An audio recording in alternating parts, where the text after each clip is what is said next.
Dear colleagues, you are welcome. I'm more than happy today on behalf of the Institute of Internal Auditors of Kazakhstan to host our joint webinar with the Israeli Cybersecurity Association and Saltanat Sultan chapter on the topic that is currently very hot for both auditors and cybersecurity professionals, that is insider threat. Welcome. I hope you will find this useful. You will be able to apply the knowledge and practice. We will also later post the recording of this webinar to the YouTube channel of the Institute of Internal Auditors of Kazakhstan for public access, so you could rewatch it, share with your colleagues, so feel free. And I'm passing the word now to Alan Rafaeli, who will be our moderator of today's session. Alan?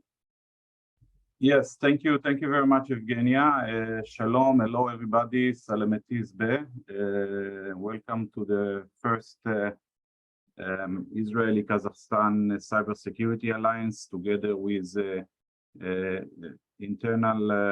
Institute of Internal Auditors for Cybersecurity, the chapter of Almaty in Kazakhstan. So thank you very much, Evgenia and Saltanat, for organizing this first webinar together. And thank you for the speakers, Dr.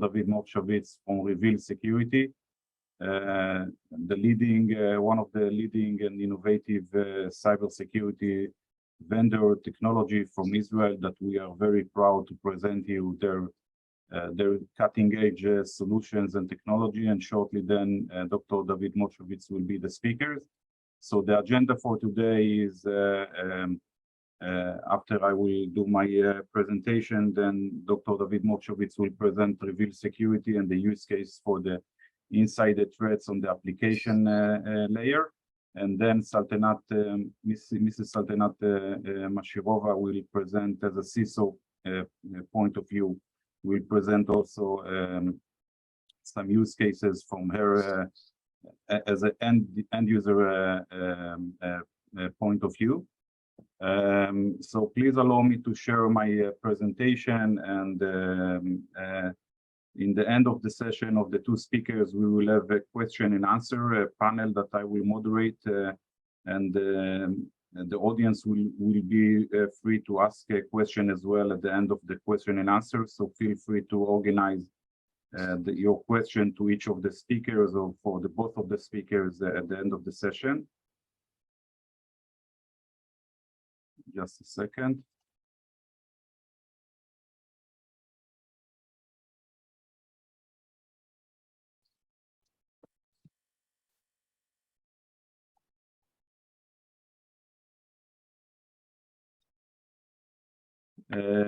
So today we would like to present you the Israeli for our guest, the honored guest from Kazakhstan, as I'm sure that the Israeli audience know about the Israeli cybersecurity ecosystem. So we would like to present you the Israeli cybersecurity ecosystem. So welcome on board for this webinar as Cyber Together, which is an NGO, non-for-profit, non-governmental organization. Our main focus is to be as a vendor alliance, to bring together the industry, academia, government, to represent the need of the cybersecurity industry and ecosystem in Israel and globally, and to enhance the innovation, growth, and competitiveness of the companies and the pillars organization, which are part of our cluster. As you know, the Israeli cybersecurity industry is one of the leaders as an industry globally, just after the USA in terms of the numbers of raising investment, number of Israeli cybersecurity startups, number of multinational cybersecurity companies active in Israel, numbers of unicorns, the companies that getting valuation of unicorns that operating outside of Israel, and the numbers are growing, and hopefully the industry will grow and succeed as well. The last year numbers of investment breakthrough in terms of the number of deals, number of companies that been in the records of more than 686 deals of investment, and only and 40% out of that made in Israel, which is extremely very high. And you are welcome to contact us to get to know the Israeli cybersecurity startups with any problems and need that you have from Kazakhstan organizations. There are around more than 1,440 cybersecurity vendors globally, which spread all over 35 countries. And per capita, Israel is the biggest one. And we have more than 236 vendors. Actually, there are some figures that it's more than 300. Comparing that to population, then we have 25 vendor per person per million in Israel, and we are very growing in the numbers of startup in the cybersecurity domain, as you can see in this list compared to other countries. I will skip the other slides. What makes the Israeli cybersecurity ecosystem so strong is the technology threat landscape that the Israeli enterprises are getting involved with a very high sophisticated attack that we get in any situation, either a governmental organization or private companies. They get to know to mitigate those kind of attacks, either by countries or by individuals or cyber espionage. So the Israeli vendors get to know the real essence of cyber attacks, and by that they translate that to a very cutting-edge solutions that they are developing. And this is what makes one of the Israeli market as a pioneer for sophisticated attacks.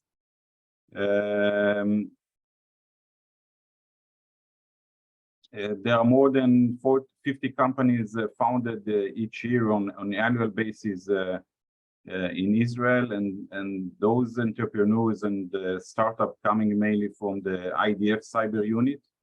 And there are already second and third generation of entrepreneurs like Dr. David Movshovitz that will speak later. This is why it makes the investors and venture capitals globally to come and find out investment in Israel, because they understand that the Israeli entrepreneurs understand the market very early. This is a map of the multinational companies that are operating in Israel, either by merger and acquisition of startup that they did in Israel, or either by setting up their own R&D center in Israel for cybersecurity innovation and excellence center. You can see that by segment of sectors. In automotive, we see a lot of European companies, Germans and French, security vendors like Symantec, Palo Alto, Forcepoint, and others are having their own R&D center, either by mostly by acquiring companies here. And financial companies like tier 1 banks from Europe and the USA, North America, having their own innovation scouting here in Israel. By the way, if any one of you want to get the presentation, just let us know and we can share that with you. So what makes the Israeli cybersecurity ecosystem so unique? There is a very great collaboration between the pillars, starting from people that joining the Israeli military units, the IDF, cyber units, which makes the talent very hands-on on technologies. Continue to academia, the academic research and institute in Israel, which known to be one of the most advanced ones globally. And of course, there is a strong ecosystem and relationship with investors, local VCs and global VCs that are very active in Israel, and there is a great support from the government, which, for example, push the cybersecurity agenda in a very high priority, setting up the Be'er Sheva as the Israeli cybersecurity capital and one of the global influencers, and also the setting up the Israeli cybersecurity bureau belong to the Prime Minister office. And the cybersecurity is a very hot topic and language speaking in Israel. Here you can see the landscape of startup by segment of the layer in security, from network security, endpoint security, data security, endpoint security as well is very active in Israel. We can share that maps also for you. This is a different map done by one of the local leader VC in Israel for different segment in the market, like application security, data security, identity. And this is another map. What we do in Israel for the Israeli cybersecurity ecosystem is mainly enhancing the community with event panel, enriching the knowledge sharing with WhatsApp group and other meetups, physical meetups and remotely meetings as well. Doing government relationship in the Israeli parliament, POC lab, and other engagement. On the business side, it's mostly technology engagement, M&A initiatives, scouting, and POC with CISOs. And those are the most active players that are part of our ecosystem, especially the CISO side from the corporate partners. So far, we did a lot of events, and this is yet another webinar that we are doing jointly with partners from the other side of the map. We already done a lot of events with Sensec in Denmark, LSEC in Belgium, Global Cyber Alliance from United States, AISP from Singapore, and many others organizations. And now it's the first time that we are doing that with Kazakhstan, and thank you very much.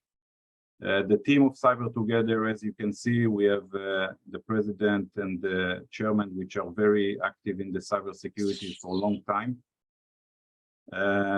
Those are the main engagement that we can bring to the market, to the organizations. We would be happy to work with leading Kazakhstani organization, private sector, government sector, to be your trusted advisor, to onboard innovation cybersecurity solution, to help you to mitigate the threat landscape according to a meter attack scenarios, and to address that to cutting edge technologies and solutions. So whatever you have in a problem or a challenge from your side, feel free to engage with us, and we can connect you easily to a vendor. And this is basically the presentation. I will let David now start, and then Mrs. Saltanat to continue, please. Okay, David, continue. Okay.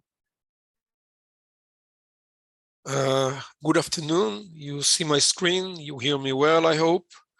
If not, use the chat and let me know. So I would like to talk about both the risk and the mitigation of both malicious insiders as well as imposters, which use business applications to cause damage to the enterprise. And there is a lot of focus that has been done on the infrastructure layer, but application layer is extremely important for the business functionality. And due to the fact that there has been a lot of investment in the security of the infrastructure, then the attackers are moving to the application layer, because it's usually the trend that if there is, they always look for the weakest spot. And today, the business application is the weakest spot for the attackers, especially for malicious insiders and imposters. And the reason for that is that the trend today to move from on-prem business application to the usage of SaaS applications, and also the trend due to the COVID to work remotely, increase significantly the risk to the business. Now, what I'm going to talk today is about how we can detect malicious activities done either by malicious insiders or imposters in the business application.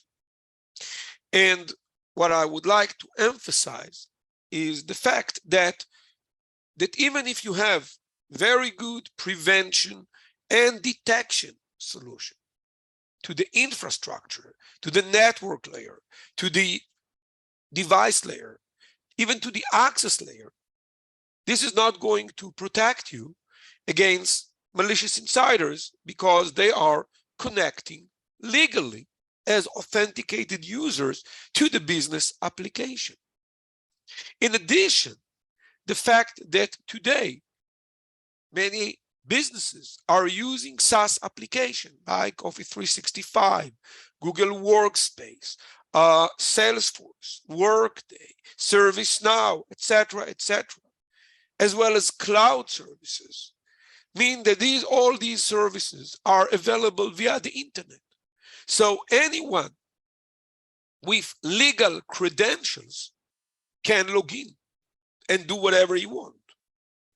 And so if the attacker succeeds to achieve credentials of a legitimate user, he can use these credentials and log in on behalf of this legitimate user. So the risk is coming both from malicious insiders as well as from imposters, which succeed to achieve credentials and log in as a legitimate user, or find another way to bypass the authentication mechanism. So it is well known that we need to augment any protection and preventive mechanism with a detective mechanism. And just recently, Gartner has defined a new category, which they call ITDR, and it stands for Identity Theft Detection and Response. And what they are claiming is that the reality, and for example, just the last use case of Uber Bridge is a good example, that even if you have very good authentication mechanism, even with multi-factor authentication, definitely if you're using password access management, then attackers would find a way to overcome these mechanisms. So you can't rely on the fact that you have very good authentication mechanism. You have to compensate for the risk that they will be bypassed by a detection mechanism that will detect stolen identities. And the question is, if the attacker has legitimate credentials and is is performing the authentication from the same geolocation at the normal time period, how you can detect it. Now, so this explains the need for detection at that business application. Because think about it. Today, most of the work done by the employees in SaaS applications is done over the internet in the SaaS application. So network security is not an issue anymore, as well as device security, because now all the work is done on the SaaS application. So if we want to detect both malicious insiders and imposters, we need to track what they are doing in the business application. Now, so what I'm going to talk today is about, I try to explain the need for application layer detection, and let's see how we can perform this detection in an effective way. Now, as you all know, in detection, the main question is accuracy. How accurate is your detection mechanism? Because in detection, if you are suffering from false positive and from false negatives, and I'm sure you know false positive really mean false alerts, then people simply ignore the alerts generated by the detection mechanism. And of course, false negative, which means you don't detect malicious activities, is of course mean that your detection is not really effective. So the first, if we look on the evolution of detection technologies, we can see that the first generation, starting on the 90s, were about rules. And in the rules, we either define what is legal or what is illegal, mainly what is illegal. And that has been applied to the network layer with IP deny list, on the endpoint layer with all the signatures used by antiviruses, at that time, today, anti-malware. Also in authentication, we define who is allowed. And in application, we tried to implement rules that define who should do what. And if someone tried to do what he is not entitled to, we should generate an alert. However, as I said before, rules generate many false positive and false negatives. Now, even if we try to improve the rules, we can do it effectively to the network layer, to the endpoint layer, even to the access layer, because of the commonality that exists. If I am defining a good rule for Windows, then it can be applied to any Windows system. If I define a good rule for a TCP protocol, it can be applied to any network using a TCP protocol. But even if I have good rules for one application, because each application is different, it won't help me in the other application. And if you think about it, each enterprise is using tens, if not hundreds, of applications. Now, due to all these limitations of the rules, there was about 10 years ago a new trend, which people still use with the nickname of UEBA, User and Entity Behavior Analytics. But the truth is that what is standing behind this very nice anchoring name is basically more adaptive rule with statistical quantities. So instead of setting a static threshold or a static limit, we define the limit or the threshold based on averages and standard deviation learned for each user. So it's mainly a volumetric plus statistical analysis of how many times you have logged in today, how many times you failed in the login, how many times you send, how many emails you send, how many files you touch, etc. Now, this suffers from two major problems. First, and most important, it didn't really deliver the accuracy that was promised. And let's see why. Because if you would think about it, let's think the number of email you are sending a day. I hope you would agree with me that you have different types of working profiles within working days. And in each such working profile, you send a different number. And just averaging these numbers doesn't mean anything because it doesn't characterize any of your behavior. The same applies to the number of files you touched, the number of system you access. It really depends on your working profile. Maybe there is one day you are preparing a presentation to your board. So this is a very it's a very well-defined working profile, usually touching several files, sending few emails. You're focusing on this work. If you are, for example, doing a review, this is a very different typical. If you are visiting a customer, this is a third working profile, etc., etc. So these statistical quantities does not really characterize the user behavior, although this is how it is called.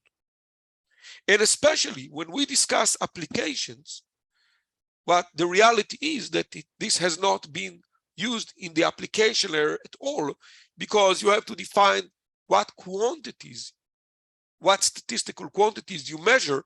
And again, for the infrastructure layer, because of the commonality, you can define it. But because these quantities are very different in each application, it has not been used for application.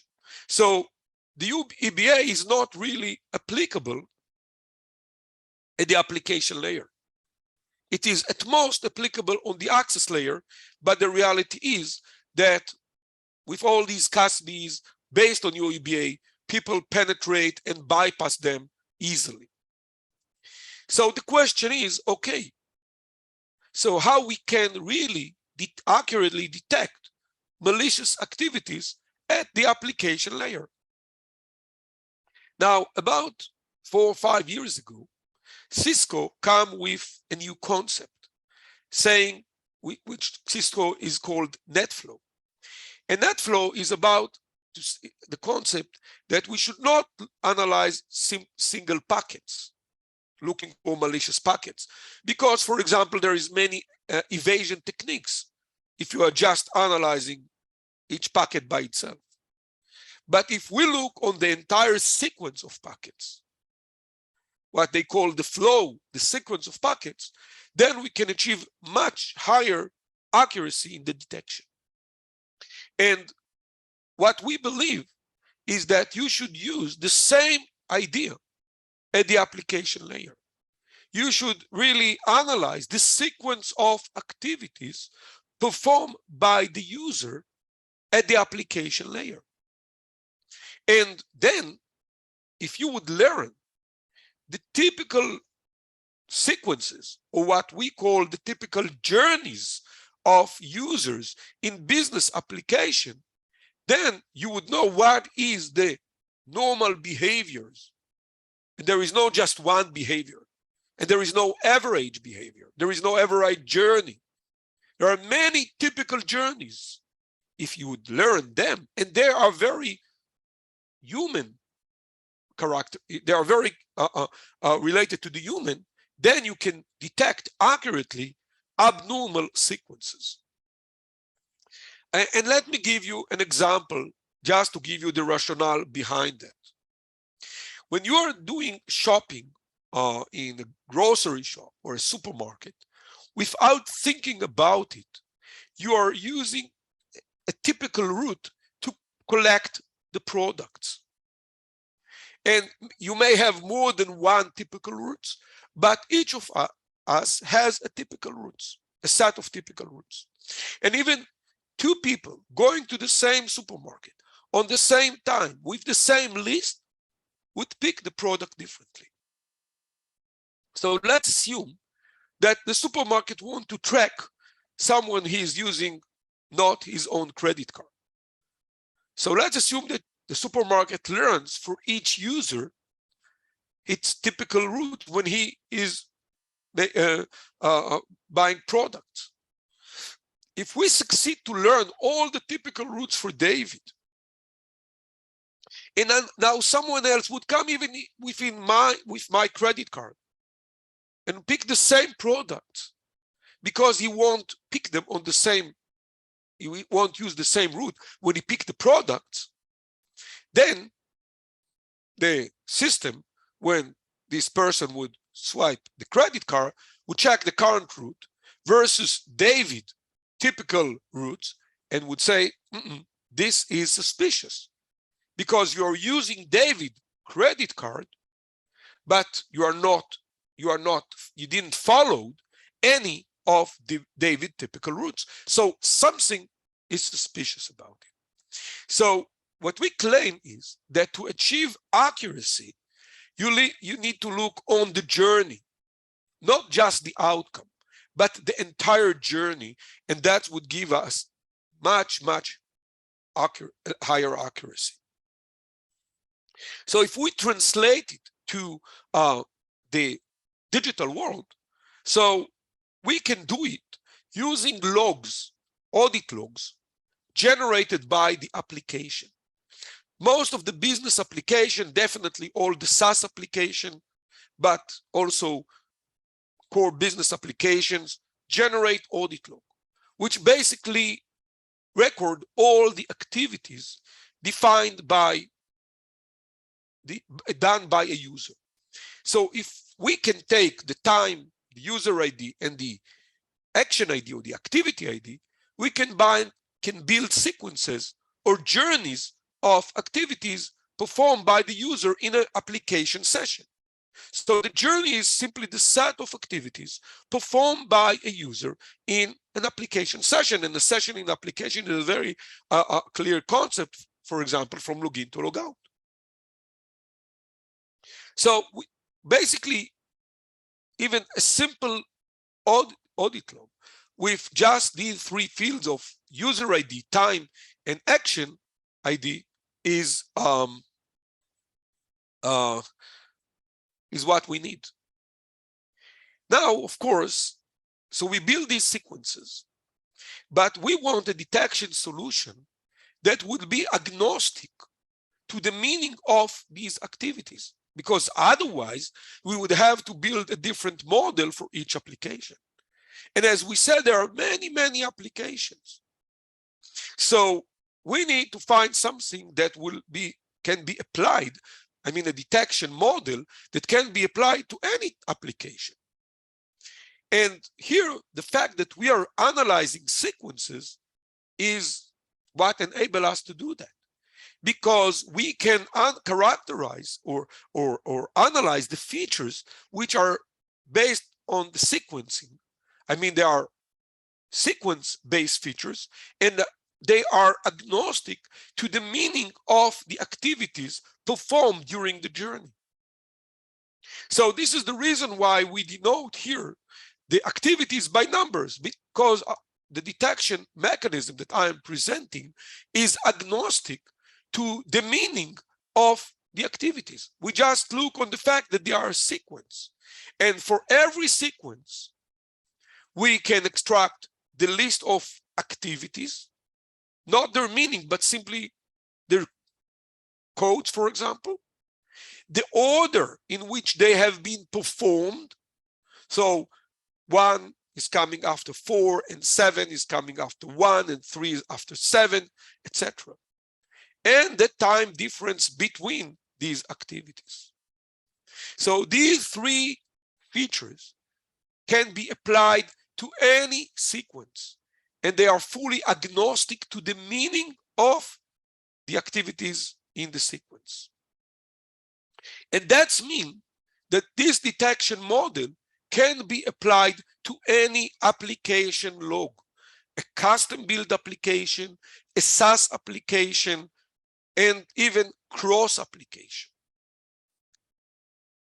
Now, of course, the main idea behind our detection is that we would learn all the typical journeys or routes for each user.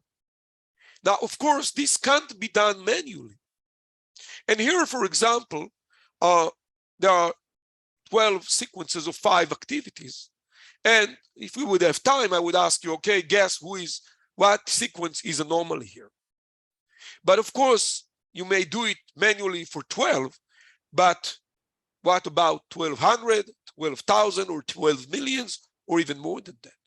And of course, for that, there is a need to use machine learning that would learn from a set of sequences all the typical journeys for each user.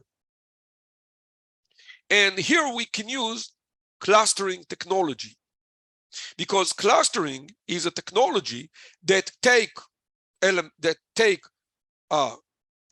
objects, in our case journeys, and group them into groups of similar objects, in our case similar journeys.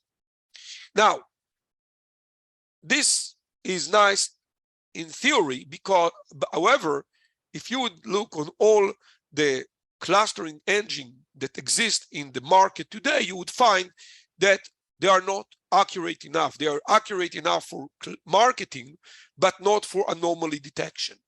And for that, we have developed a patent protected clustering engine, which is tailored for clustering sequences or journeys, and has 3 main features. It's very accurate and fast, and you don't have to tell him how many clusters to generate, how many groups of journeys, because you don't know that how many. And also, it automatically detects the outliers, the anomalies. So even if you give it training data with anomaly, he would clean the anomaly.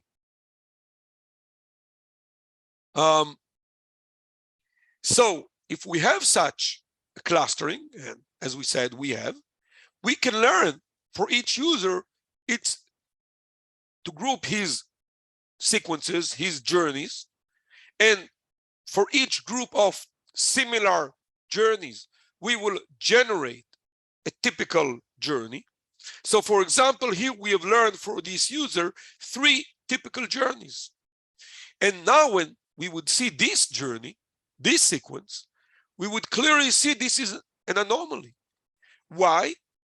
Not because 1, 6, 1, 2, 8, 4 are abnormal. No, they are very common. And this, by the way, one of the problems of user behavior analytics. It looks on each activity by itself. It doesn't look on the sequence. And this is why UEBA failed to deliver accurate detection. But if you look now on the sequence, you would see that 6 never follow 1, and 2 never follow 6, and 8 never follow 2, etc. And this is why this is an anomaly. So looking on the sequence is what enables us to achieve such a high accuracy. Now, you can apply that on each user or on groups of users. So learn all the typical journeys of users in 365 or in Salesforce or in your core banking, whatever. So you can apply this detection technology when you do it per user or per groups of users and do peer grouping. Now, anomaly is not a goal, it's a way to detect suspicious activities. Now, not every anomaly is interesting if what we are really is suspicious activities that has significant from business perspective. So here what we enable is to give the business the ability to define a set, usually of small number of activities that are sensitive from business perspective.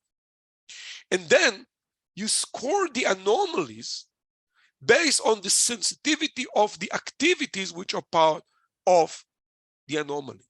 So 6 can appear in normal sequences and it won't have any effect. But here we have an anomaly with a sensitive operation. This is something that the analyst should look at. because it's both anomaly and also contain sensitive operation from business perspective. And that's enabled to generate very few alerts to the business analyst. And of course, when we display that to the business analyst, these activities are translated into human readable language. And just to give you an example, we are monitoring a huge bank with about 55,000 employees using 365. And we are generating about 10 to 12 alerts a week, which means something between 1 to 2 alerts a day. And some of them are only detected by our system. So we are not only more accurate than the other tools that monitor 365, but we also detect things that other tools don't detect. And by the way, the fact that all the other tools generate so much false alerts means that people are not really looking at them. So to summarize, our tool, Tracker IQ, is collecting logs from all kinds of log repositories. We are not generating logs. We are analyzing them. We are not replacing a SIEM. We are adding an analytical layer, a very sophisticated machine learning based analytical layer on top of log repositories like Splunk, like Snowflakes, like SIEM systems, and provide you value because you're already collecting the logs there. But they usually are waiting that something would happen and then you would use them for forensics. We are offering you proactive detection that take the logs that exist and make them useful to detect very quickly and accurately suspicious/malicious activities. So we read the logs and normalize them, and we build from them sequences, sessions, journeys. And then we use our patent protected detection engine, which do a very accurate anomaly detection to detect anomaly sequences, because anomaly sequences is very highly correlated to malicious activities. And we score them based on the sensitivity.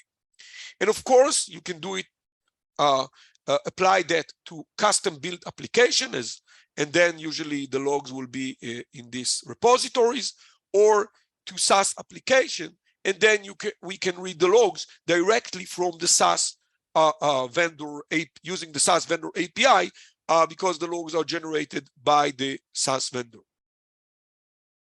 And of course, we provide tools for investigation, so the analyst can easily, in a matter of minutes, analyze the result. So to summarize, first of all, we reduce significantly the signal to noise ratio, which means very few alerts and very accurate alerts. So we solve the problem of alert fatigue. And this is achieved because we are not analyzing each activity. We are analyzing the journey, the sequence. And also because we are learning using our machine learning technology, all the typical journeys for each user or for groups of users. And that means that you can detect a breach in a matter of hours versus sometimes months in traditional system. And as you know, the faster you detect, then the smaller the damage is. And you are proactive and not post-incident. And of course, we eliminate the need to develop rules, which would mean that you have to learn all the business logic and to update every time the business logic is changing, which is almost impossible for custom build, but definitely impossible for SaaS application. And this is a generic detection solution that can be applied to any application log. It can be also applied to OT, to not only to IT, but also to IoTs and all other type of logs. So this basically I hope I stand in the time. Any questions?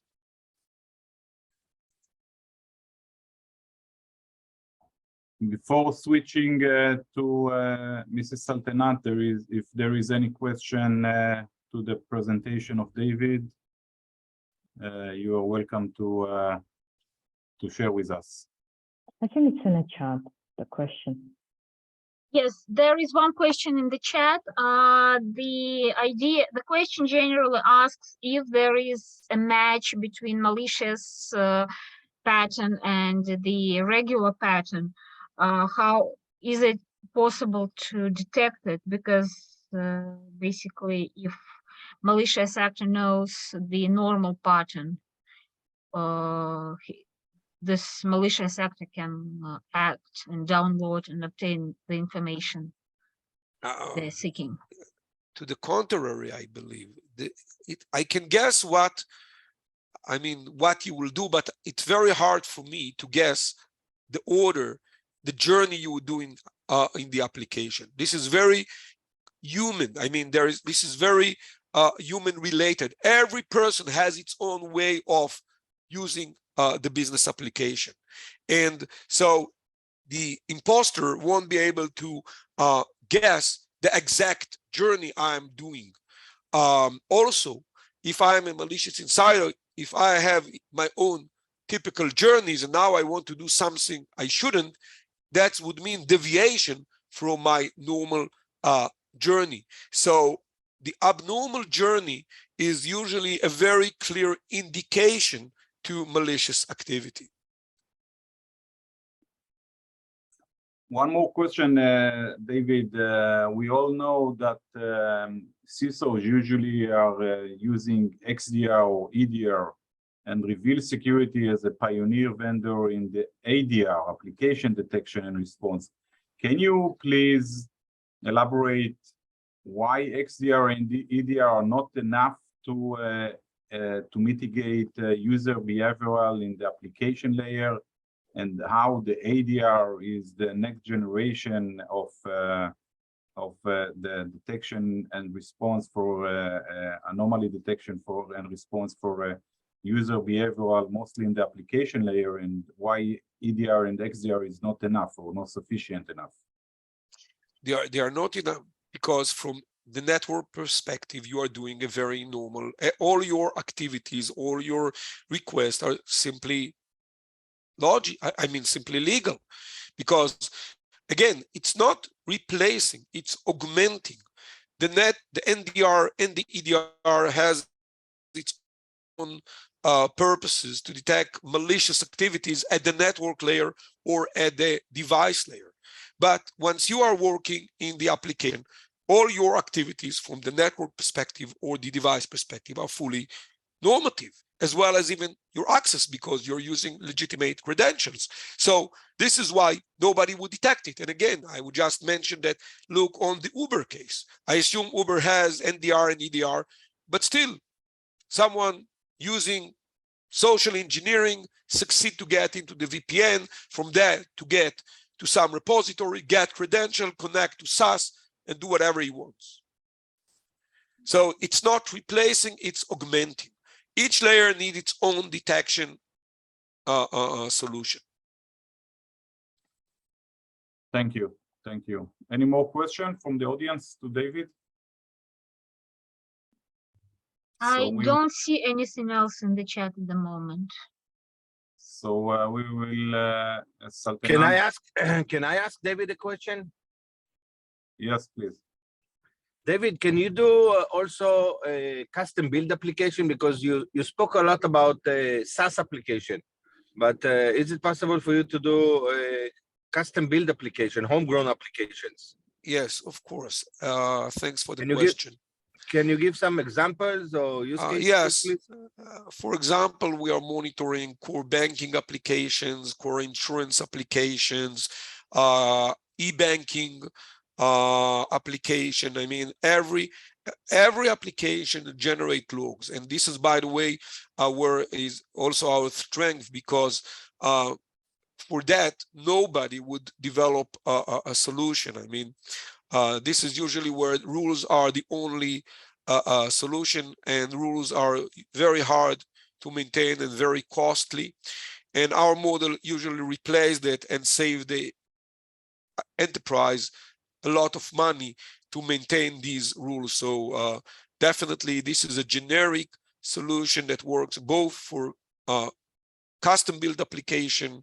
And again, I was mentioning application mainly from the financials, but it can be applied to any log generated by an application or even an OT. One more question, last question for at least. Do you have cases where not only security people are involved, but also risk and internal audits and risk officers are involved in projects like this? Yes, usually because application is something that is in between the typical CISO responsibility and the risk officer or the business responsibility. So some of our users are not security analysts, but business analysts. And for that, especially in the investigation tools, we translate all the activities into human readable. So even a business analyst can analyze the alert and understand what was happening from business perspective. And this is very important because usually security analysts don't necessarily understand the application. This is what business analysts understand better. So this is why our tools is also tailored for business analysts and help them to analyze the alerts very quickly and very easily. Thank you.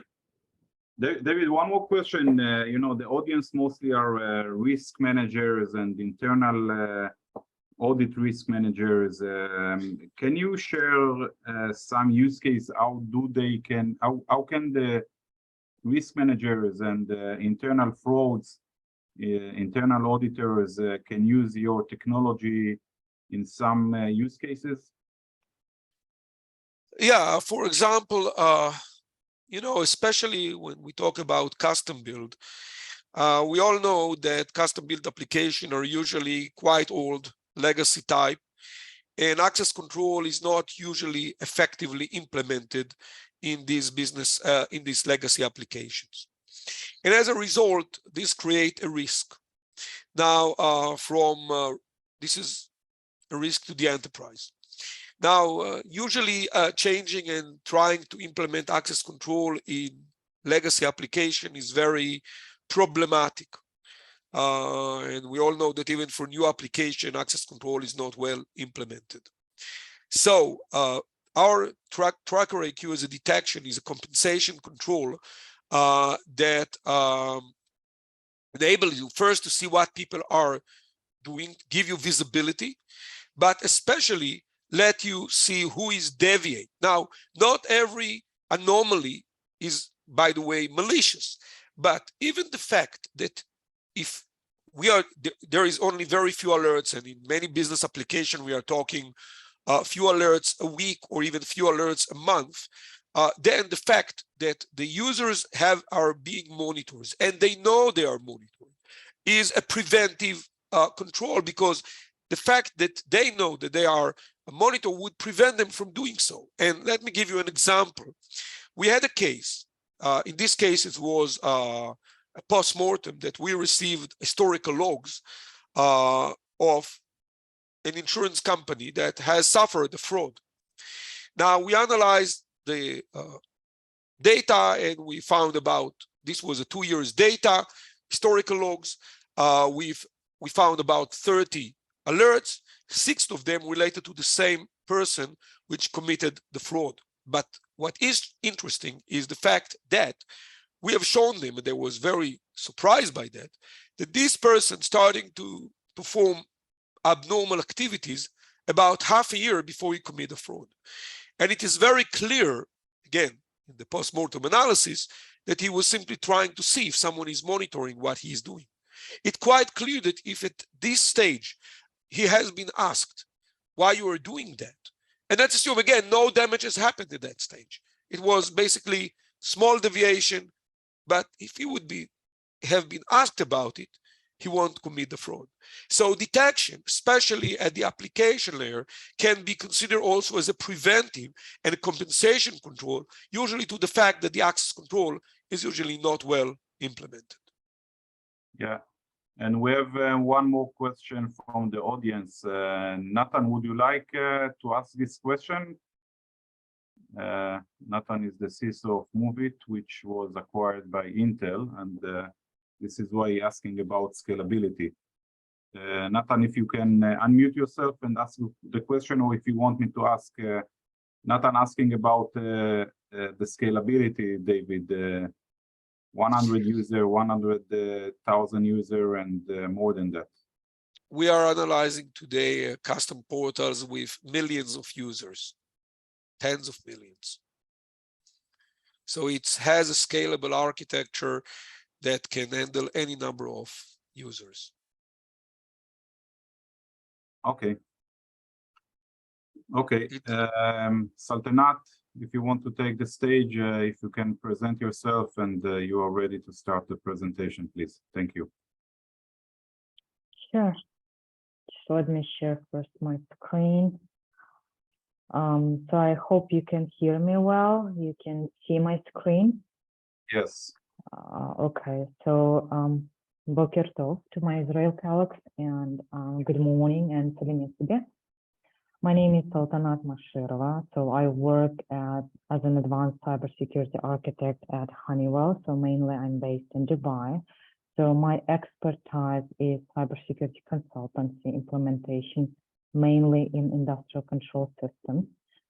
So, and I'm president of Saltanat Chapter. So today I'm presenting on behalf of Saltanat Chapter, not on behalf of Honeywell. So David will focus on technology part. I would like to focus on more process side of internal threats. So first, I would like to start with, I think we have chat here. Okay. Can you hear me well? Because some people are saying that I'm too low, silent. Now it's a bit better than it was a couple minutes ago. Okay. So first, I would like to start with the buzzwords. We hear a lot about like insider threats, external threats.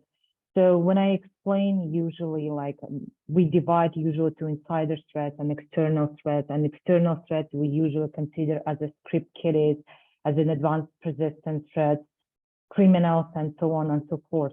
But insider threats, when we talk about insider threats, most people think about disgruntled employee who wants to steal the information or who wants to do some bad things to the company.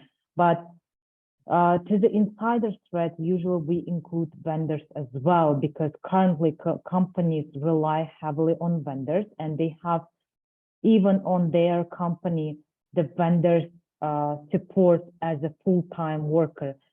So usually I divide this insider threat to three types of people. Are we considering threats? For example, you have an employee and this employee make mistakes by not in an intentional way. Is it insider threat? I always answer yes. And plus, yes, we do have malicious disgruntled employee, and plus we have third party, which is mostly from vendor side. And then those, I would say this vendor side is becoming and getting attention more, that needs now released supply chain risk management as well, framework for managing the supply chain. So here's some survey which has been conducted, which has been presented on Black Hat. I think it was around in 2019 and 2020. So they conducted survey with thousands of employees from the companies. So they asked what is the main reason of insider threat, right? So 24%, they said they will take intellectual property in order to get job in their competitor company.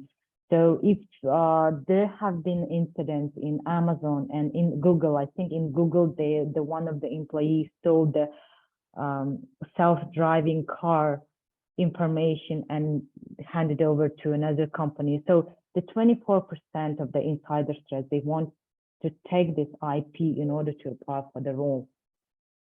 And then 32% of the IT security people think that their finance departments are mostly in a risk. They can commit the fraud compared with other departments.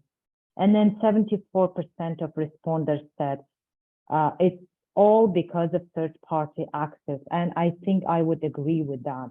It's currently, I think the last 2-3 years, it's becoming, it's getting more hot topic about third-party access. Because before we didn't take into account our vendors, about our supply chain risk into account. And then, of course, the MSPs. Who are the MSPs? Yes, MSPs are the providers, internet providers, cloud providers, SOC providers, and SaaS providers, and of course, followed by developers as well. And another risk is 44% of responders, they said they spent at least 1 hour a day to the non-work-related websites.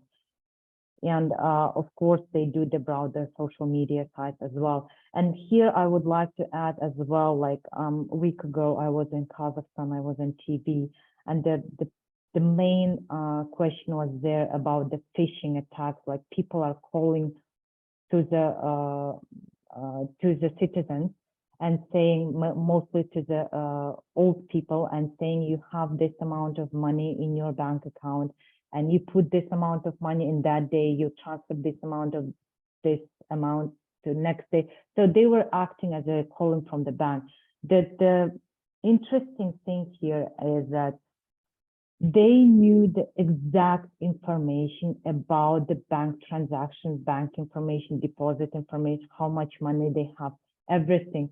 So basically those inside employees are giving those all inside banking information of customers to the criminals who are doing this phishing, scamming, and other type of activities in order to how can I say to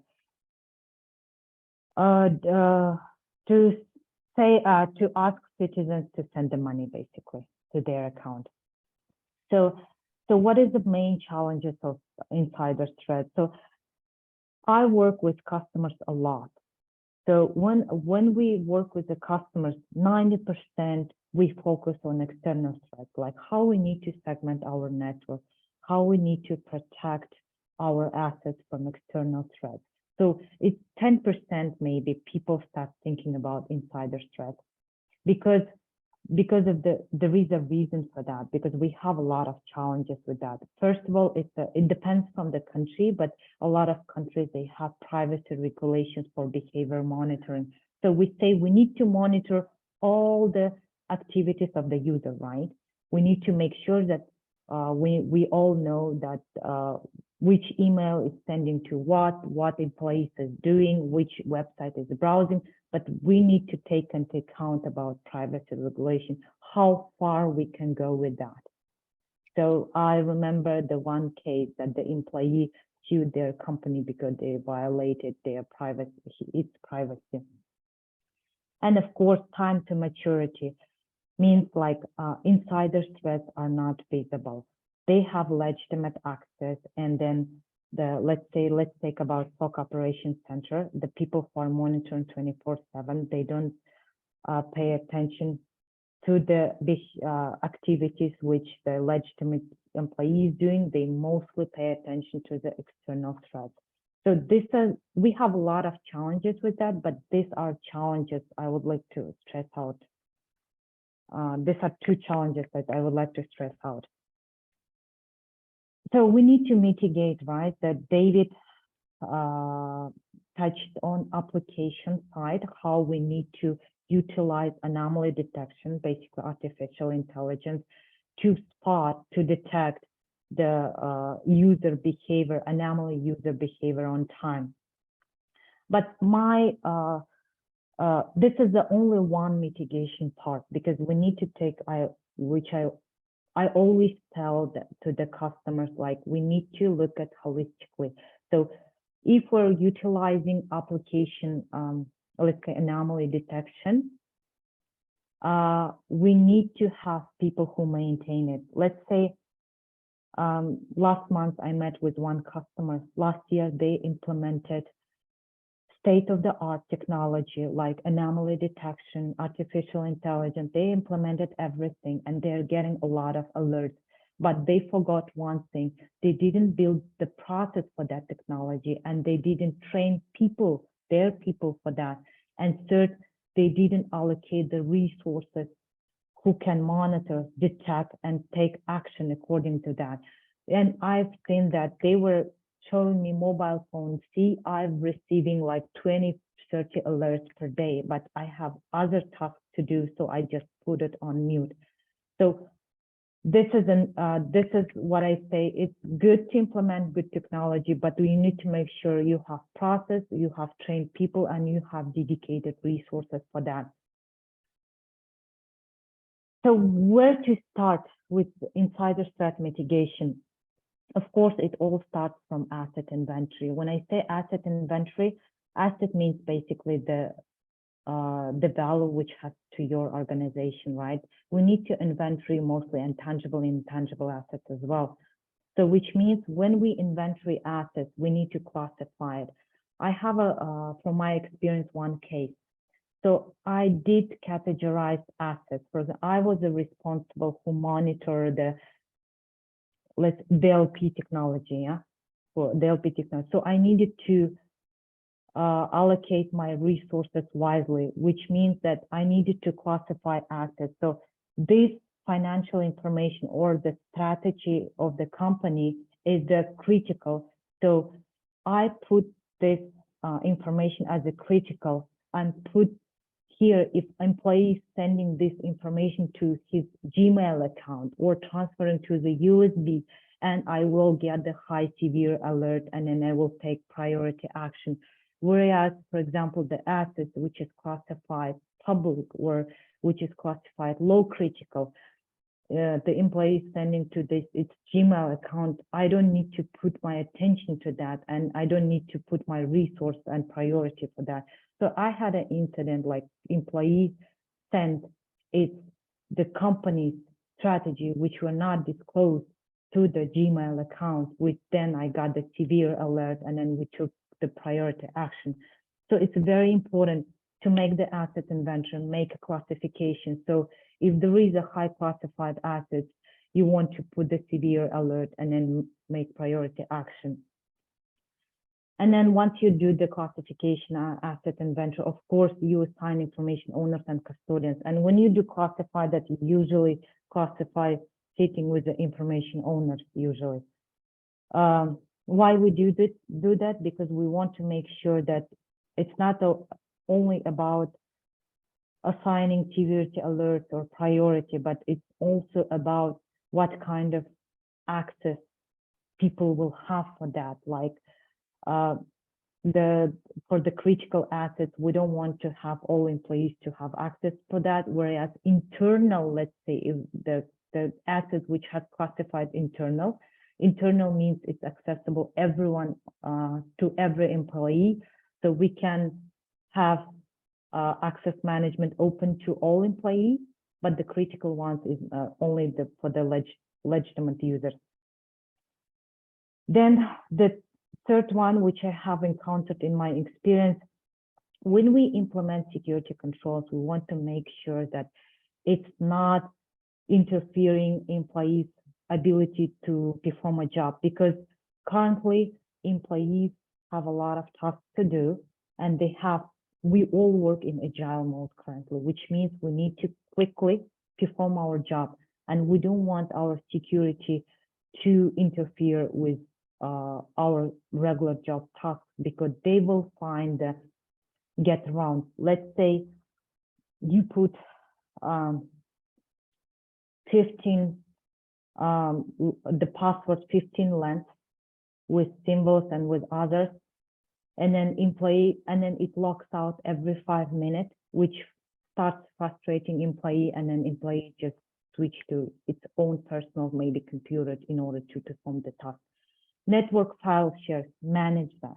We all have in our company share folder, right? And this share folder usually is accessible. It's not managed by group policy. I have seen a lot of it. It's like I can go to the share folder and I see HR folder, finance folder, everything, and I have access to that, even though I'm from IT department. And legacy permissions, I think if we take all these recent attacks like Colonial Pipeline, all these things, what they did is they used accounts, terminated employees' accounts, which has been active. So people terminate, people change their roles, people change their job responsibility. So it should be audited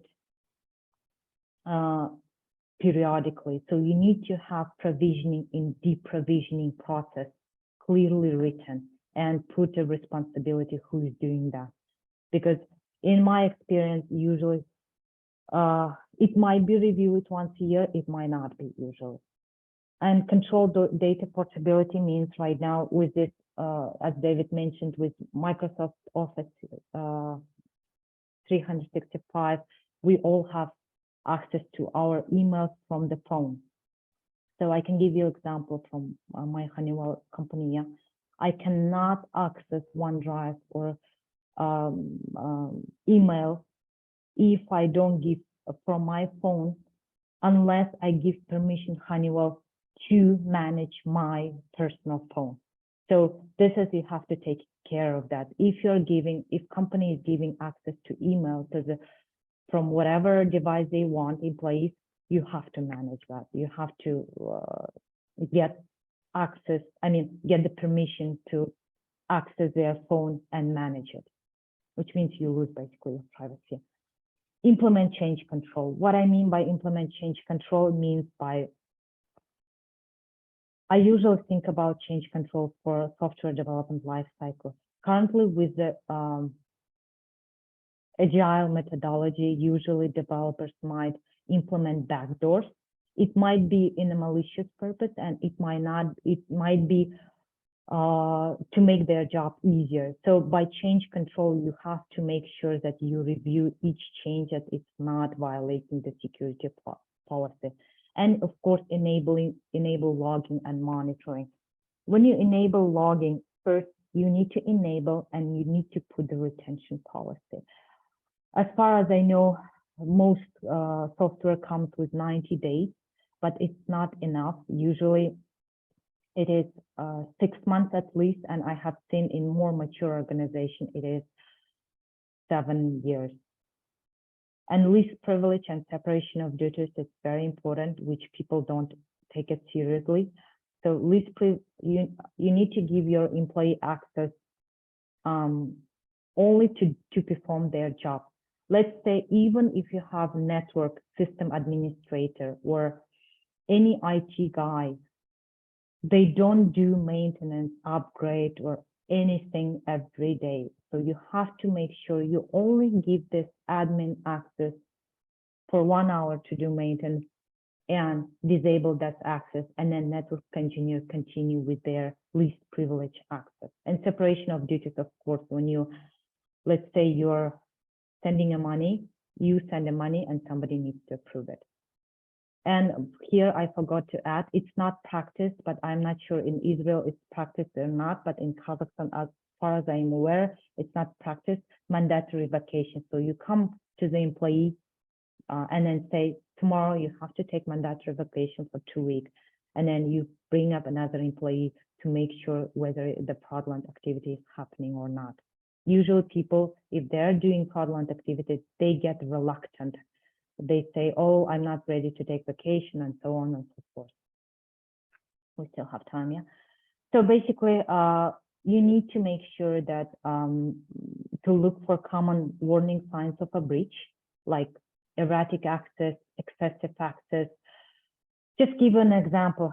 During COVID times, let's say, I knew that all my employees are in Kazakhstan, let's say, yeah? So I put an alert if some employee is going to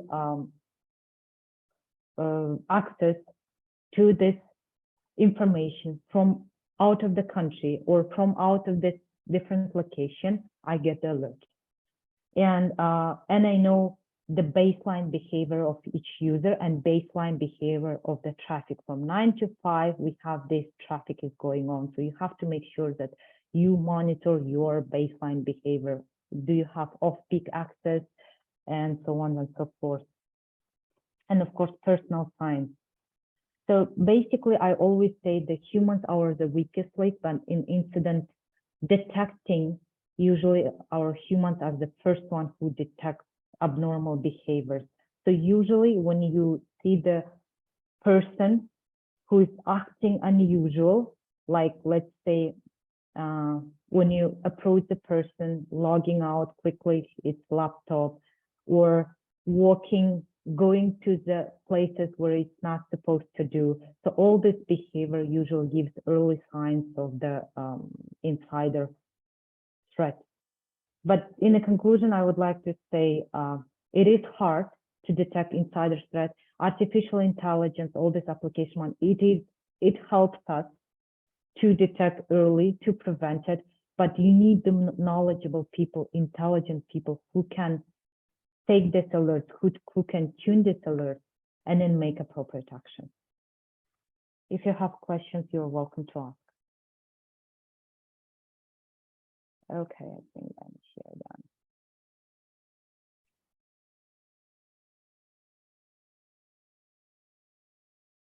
So if you have question, I mean, if you want to ask, not in English or in Russian, Kazakh, you're welcome to ask as well.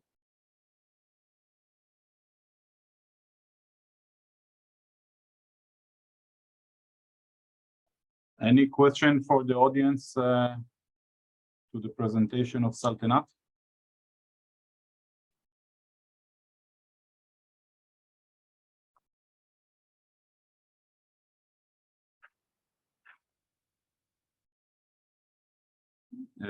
So we can start with the panel for you, David and Saltanat, and some questions that can be very effective for the whole audience. The first question will be for both of you. If you can address how quickly and accuracy can a raw insider be detected with the current solutions in an average organization?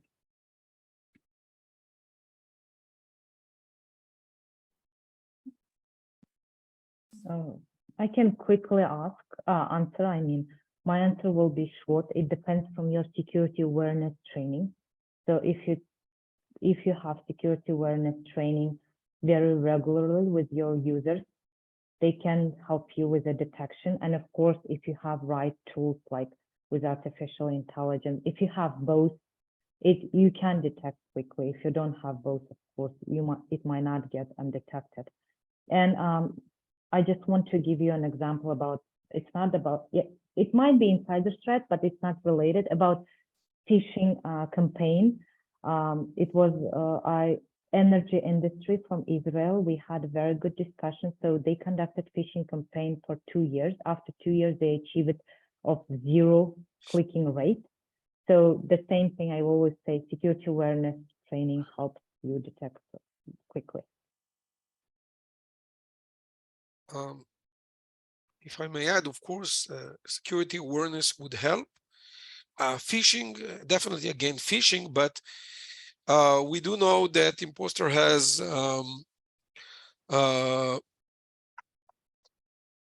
the other techniques than phishing, but we have, so they can achieve sorry, the credential via other more sophisticated techniques. But if we talk about malicious insider, again, this is about people which has legitimate access. And again, with our technology, we believe that it's a matter of hours before they perform any abnormal activity, that they will be triggered and be asked about what they are doing and why. Thank you. As we know, many of the organizations are switching into the cloud and using a lot of SaaS applications. So the question is, because many of the organizations, even they are using two-factor authentication or multi-factor authentication, and somehow it sometimes even can be compromised with imposers or imposers mainly. So does alert fatigue you? Is it growing a pain due to the increase of using SaaS application from your point of view? At least what we are hearing from customers, this is definitely a problem because they are very limited in their resources, and as a result, this is a real pain, and they need much more accurate detection that would reduce the number of alerts they need to deal with. Yes, in my opinion, because artificial intelligence usually in the beginning, especially, they generate a lot of false positives. And the problem with the management, they think from technology perspective, which means they say, okay, we invest several $1 million in technology and we're good. So they don't take into account process and people. So it means you need resources to manage this alert, to tune it, basically. And it should come from the management when you say to invest in technology, plus you need to consider the people resources that you need. Yeah, and if we can, we asked you, David, this question earlier, but there is some analysts saying that malicious user can stay on the network part for certain days until he is getting exposed. Actually, it's going down the numbers of the days. But the damage that this malicious user can do in the network and other part of the endpoint is very high. So the question is, why the current detection tools, XDR, MDR, EDR, are not so effective or not effective at all in today's world identity raw insiders? The identity become the new perimeter. So why the imposer it's very difficult to identify them in the application layer? Again, the application layer is not coming to replace all the detection on the network and device layer. They can stay undetected because they are using stolen credentials. They achieve credentials via various techniques. Mimikatz find it in the repositories, and all the current technologies. If you are not doing something, extremely anomaly, and you're using legal credential, will not detect you. Now, once they would try to use this credential at the application, then we believe that our technology would detect them very quickly. Now, it's also true that if you would look not on separate activities on the network and infrastructure, but also on sequences, then the ability to detect malicious activities in the network layer will increase. And this is, I think, the fact that today attackers succeed to remain undetected is because of these inherent limitations of UEBA, which again, the average and standard deviation not really tell you much about. And as I said, suffer from both false positives and false negatives.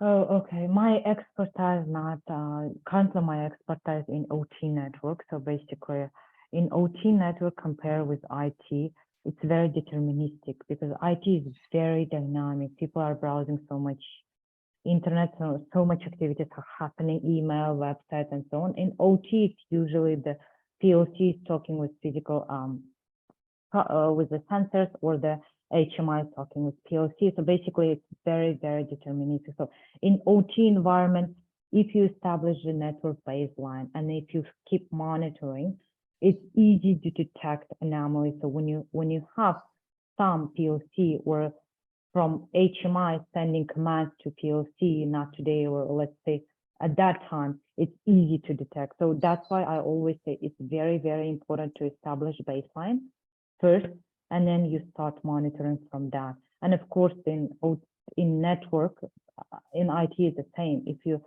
divide it to the zones, like it's easy right now, right? Biological access. So if you divide by the zones and you can detect, you can establish baseline for that zones, it's easier to detect again, but we need resources for that. In application layer, it is way hard. Okay, thank you.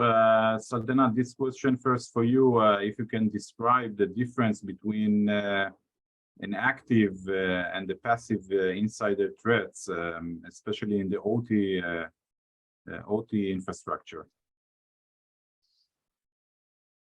Active and passive, and oh, there's so many terminologies out there currently. People are just keep coming up with a new terminology. So in my opinion, if we speak about active means they're going to do some actions. Let's say, for example, we have insider operator who has access to the HMI. They can do some, they can send some commands to the PLC to do damage. So these are considered active. I say passive, usually passive means they monitor and they take the information. Usually what we consider in OT environment, what kind of information? It's usually the project files. For example, you're manufacturing something in this country, yeah, and another country wants to steal it. So I think about passive, it's usually not taking any action, just stealing information. But this buzzword sometimes makes crazy. But the attack happened in Florida, water utility. So they tried to change the particles in the water, which goes to the citizens in Florida from HMI. So the lessons learned from there was, even if it were operator, not attacker, right? You cannot change particular just in one click from HMI to the from HMI. So it means you need this dual control for that. You need to establish at least dual control as well. David, do you want to refer that from your experience working with your clients on IT security infrastructure? We are mainly focused on the application, so we don't have a lot of experience in infrastructure layer. Okay. I think we will finish with the question on the panel from our side, and we will open the question from the audience. So if any of the audience have question to David or to Saltanat, feel free to raise your hand or to unmute yourself and ask the question, or to send the question here in the chat. You are welcome to raise any question, please.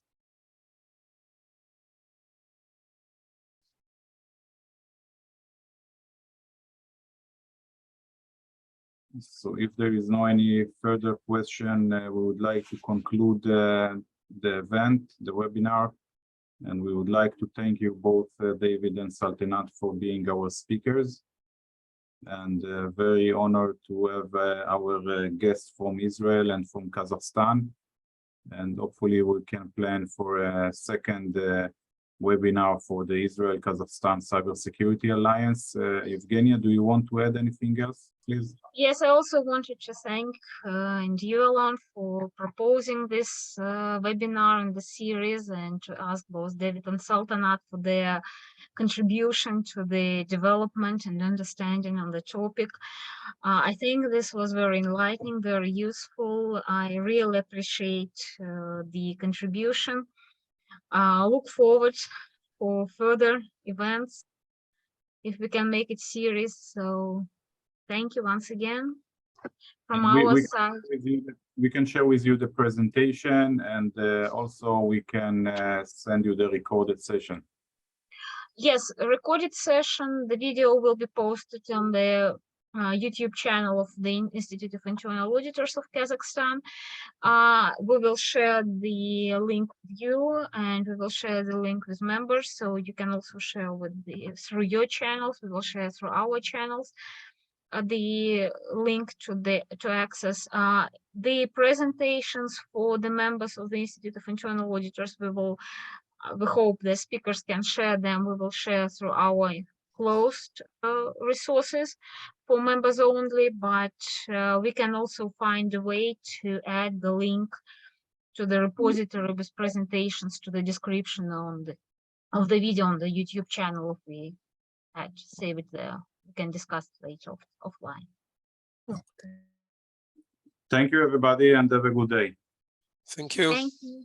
Thank you, Have a good Alon. Thank day. you, Sultan. Thank you, Evgenia. Thank you very much. Thank you. Bye. Have a good It was day. definitely interesting.